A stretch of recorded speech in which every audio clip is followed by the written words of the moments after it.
Mes chers compatriotes, comme je vous l'avais annoncé, qu'aujourd'hui j'avais une convocation à laquelle je devrais répondre à la gendarmerie. Et j'ai bel et bien répondu présent à cette convocation. Je tenais à vous remercier pour tous ceux qui m'ont soutenu, pour tous ceux qui m'ont envoyé des messages de soutien, pour tous ceux qui m'ont appelé et pour tous les militants et sympathisants du Parti du Peuple qui se sont déplacés pour m'accompagner à la gendarmerie. Un grand merci à vous tous. Nous, au pape, nous avons opté pour la politique de la vérité. Et donc, je vais vous dire ce qui s'est passé à la gendarmerie. À la gendarmerie, une fois que nous avons donné des explications, ils ont compris qu'il s'agissait là d'un problème politique et ils n'ont pas voulu s'immiscer dans les affaires internes d'un parti politique. Et donc, ils nous ont recommandé de repartir vers les instances habilitées à régler les problèmes en interne dans un parti politique. Et je tiens à féliciter le professionnalisme de la gendarmerie. Mais seulement je tiens à souligner un fait. L'autorité du Premier ministre n'est pas du tout respectée. Pourquoi je le dis? Parce que nous nous souvenons dans ce pays que le Premier ministre avait pris une circulaire interdisant le paiement des frais de convocation. Et à la gendarmerie, comme d'ailleurs à la police, ces frais sont toujours prélevés. Et donc, nous demandons au Premier ministre de prendre toutes ses responsabilités afin de regarder pourquoi cette circulaire est-elle en difficulté.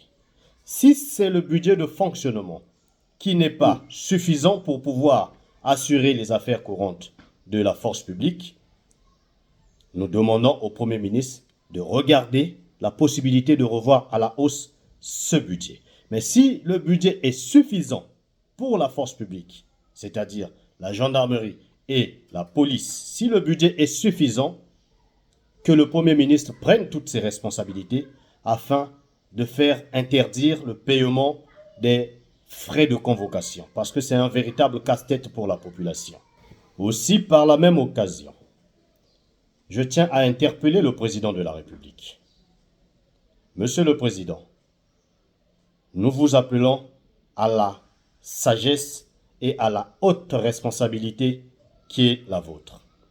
Le monde est en train de bouger actuellement. L'Afrique est en train de bouger. Regardez ce qui se passe à Madagascar. Le président de la République a été exfiltré parce que la population a pris ses responsabilités. Regardez ce qui se passe actuellement au Cameroun après une élection présidentielle. Le peuple est en train de prendre ses responsabilités. Regardez ce qui se passe en Côte d'Ivoire. Le peuple est en train de prendre ses responsabilités. C'est pour dire que le peuple, de façon générale, veut les changements. En Afrique et partout dans le monde, nous voulons des changements. Et le Congo n'y échappera pas. C'est pourquoi, Monsieur le Président Denis Sassou Nguesso, nous vous appelons à la sagesse. Nous pouvons régler les problèmes avant que ces problèmes ne puissent arriver au Congo. Parce que ces bouleversements vont arriver au Congo. Le peuple congolais veut des changements. La jeunesse congolaise veut des changements. Et ces changements, le peuple va les obtenir. C'est pourquoi, avant que nous puissions arriver à ces bouleversements qui risqueront de ne pas être honorables pour vous, nous vous appelons au dialogue. Dialoguons pour regarder les affaires de notre pays. Dialoguons pour regarder ce qui ne marche pas dans notre pays, afin que, ensemble, pouvoir et opposition, associer la société civile, que nous puissions dégager une feuille de route que nous allons tous mettre ensemble afin de sortir le pays de la crise. Le peuple congolais est en train de souffrir actuellement. La jeunesse congolaise est en train de souffrir actuellement. En tant qu'acteur politique, je ne peux pas céder aux émotions. Je ne peux que faire une proposition honorable et pour le Congolais, mais aussi pour le président sortant. Parce qu'en 2026, il y aura des changements au Congo. Monsieur le Président, nous vous appelons à la sagesse et à la haute responsabilité qui est la vôtre.